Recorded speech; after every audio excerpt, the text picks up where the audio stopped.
vivait mine de grand togan et mille son pont. Au vivait mine de arolou et des corbeaux pondoin. Au vivait mine de grand togan et pont toro ego. Menak ba ho e. Do vive arolou là. O yellow sunin de corbeaux ponge. Masado vide, bonanza iwa dodo zatodo enanogo. Tofinu masado vide, bonanza iwa dodo zatodo enanogo. Susu ye tono toto, bodayon ojivi, bo masado no tende dogo. Susu ye tono toto. Lokawa jije de ba ko gbon we do ko pepe. Odo jeji. To mene lo do jeji mi wa han gbodo su. Imo ga mi de lo Vivian lo na mo lo sale lo daka na ngo hiwe do che lo. E un je un kun do me. Jo hon le un ni do mi. O che nya lo no fi do le do nyan fun me. Je me bi do do nya do do gigo. E Vivian na che lo mi de oro do to fi nu do mi. To mi do ano. E da to fi nu na wa buna di no we boya. Mi wa nu le bi che, mi du ko che. O to fi ko gele bi mi du ma no ko de ma du wa ko gbe ko mi du ja ya do che. E so bo che lo e ma fi do mi gan wa jodo. Wa je ile wa do to fi nu do mi gan fi nu do lo. Gan fi nu do lo, gan fi nu ga lo to do na no, lo to me ji mi du. Togan e mi lo sun pon. Bẹ̀rẹ̀ mi fẹ́ràn kọlu ní pọ́n toro ego. Menagba ko e. Bẹ̀rẹ̀ mi dẹran togan e mi lo sun pon lọ. Ovide mo lo jikele o nya suwe sin. Ngoro oviji. O chelo mi no. Nya tonu kan. Lo to fi mi lo mi to zon mi wa. Yimo mi re lo ka se ko to to ena mi e to fi nu le no. Do pe nu kun ozon mi ton le go nwa mi ma do yin egbe to ajo to nu da wa to ru egbe mi wa do mi do ozon mi ton le titi nwa ozon lo le kan mi le un so gbero mi nu kun me nba inu mo mi na wa na jijo ho mi ton na jijo ho vi mi ton le ton na oto mo me mo mi le to lo yin do gboje ohodu mo peche do mi je le lo fun le yin do gboje e dawe to finu na wa bona le no we boya yepon eyan ma mu gba to kan e owe mi ton mi sare lo owe lo mi o mo don do no to meche e izon to mi owe mi o sawe lo ohodu gan da o le khodo mi si ganda o le yen wa hodo mi si mi ka toran che lo tv lo eme mi yan na sana egbon mi yan na sawe lo le e izon otu o che lo do jeun nu kun mi ton me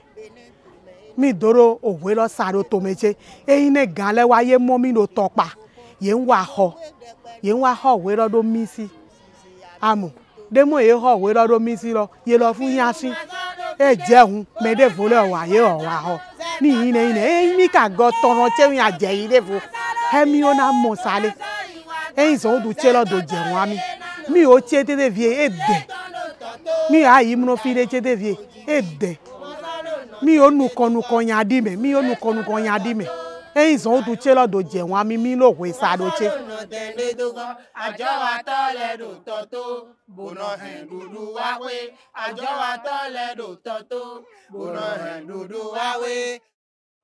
Èmi bá mi àná ible o. Èmi bá mi àná ible o. Èmi bá mi àná ible o. Esa fodiaka. O cheche kubo. Èmi bá mi àná ible o. Èmi bá mi àyílá. Èmi bá mi àyílá. Èmi àwé ìsísí. Èmi àwé ẹ̀kọ́jọ́.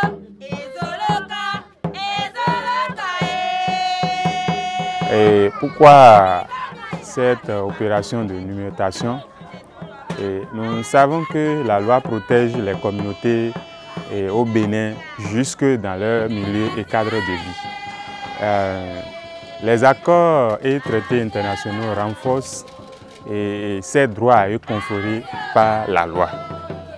Ces mêmes tests prévoir des alternatives et lorsqu'un projet ou bien des projets viennent à toucher leur milieu de vie ou leur cadre de vie. Et nous savons aussi que le gouvernement a le devoir d'agir conformément à ces textes votés et ratifiés. Ce que nous sommes en train de demander au gouvernement, c'est un partenariat dans le sens un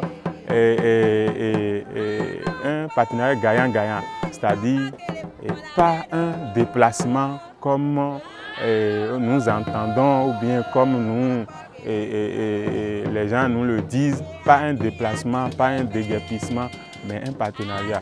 Vous allez voir, il y a plusieurs ethnies, vous allez voir les Fon, les Tofin, les Aïzor, les Hula. Donc voilà en ce sens que nous avons organisé cette opération pour faire un plaidoyer à l'encontre du gouvernement et de rester en partenariat, de travailler en partenariat avec le gouvernement, de trouver des alternatives nécessaires pour régler cette situation-là.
Ochemo mi de lo mi duwe mi du tofin we mi hunagba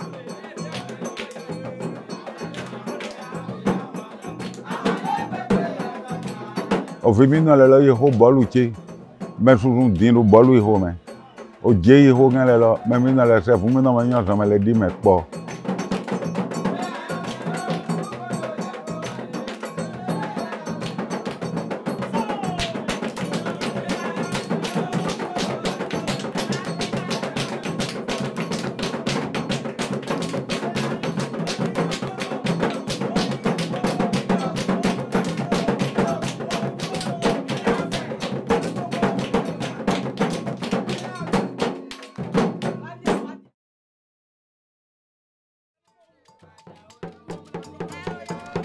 Bon dalio di dio gbeton de yo bono iro changement climatique e no azon boto no gba file lo taji yo bono jija ro kotonu fi supo we no gba do akeji taun me mi de do toji le e ko yin nu boko ma mi bo mi ko no gba ko mi to le aga bo mi po de unu me do akeji e bo e de suna gba ko e ton do atinji brikji bana ya ga o sina no gba e ya mi do vive to gan we bonu ezi uze mi me do to le mo do lo do ton po bo mi na wuzu to e me wa to be na no apon dide no ipon gan vie le do e dan inu dagbe example fie mo we mi de lo azome ku e lo mo do lo do ahosu to po we e do blona ahosu si azome ku we yin lo wo niveau de ye gba e do po to de zi uchu e ya mi pon de unu me pole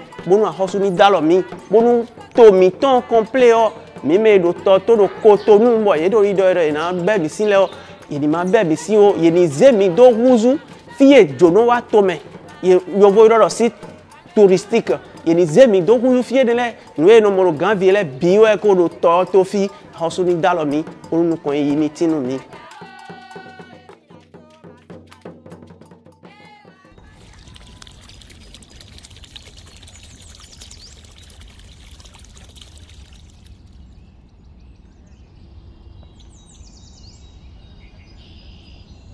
Ye jan ba vote di ye no wa mi defi o mi no ba vote bu no vote ye bu no se ye mi ma no fi ma mo fi re bo chi a mi si gan ba vote a dodo dinde ojan me voyon aviwe lele me do député au maire mi don so avadon to finu toto eno e opo toto agbato ga je de toto eno ndo ayin gan mi pon o me mi no entrer o gan de mo je gan ide o me de mo edu de elone àwọn tó ja entrer toto jen lo sunle ga jegbe o du mi to fin le toto mi no o hasino mi no e mu chaningere to fin ni wai àwọn to te posu gele to fin ni wai donc emi pon je ira pilo to fin ne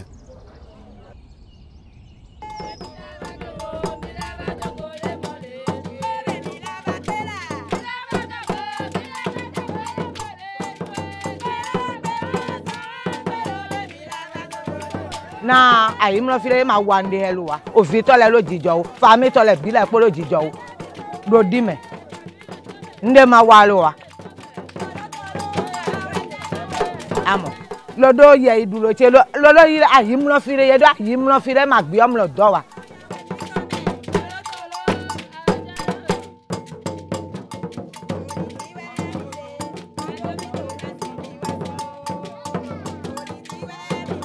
demo ye do mi ambelo gbeto mo ga to lo me lo e do bla gbeto mo to lo me su gba o ene mi o do mi ando won ho su mi bo mi jo mi do toto eyin ba de wa pon mi lo ni ajira ro mi gore ni fo nlo jira ro mi go mba itolo do mo mi ni ro ho fun ba ya mi lo eyin ne gbeto mo je su gba o yan se ko sun se wo o fi mi do mo so me yan le lo mengele de ye be mi son je de so me le bien anglais do mo do mi o do mi ando won ho su lo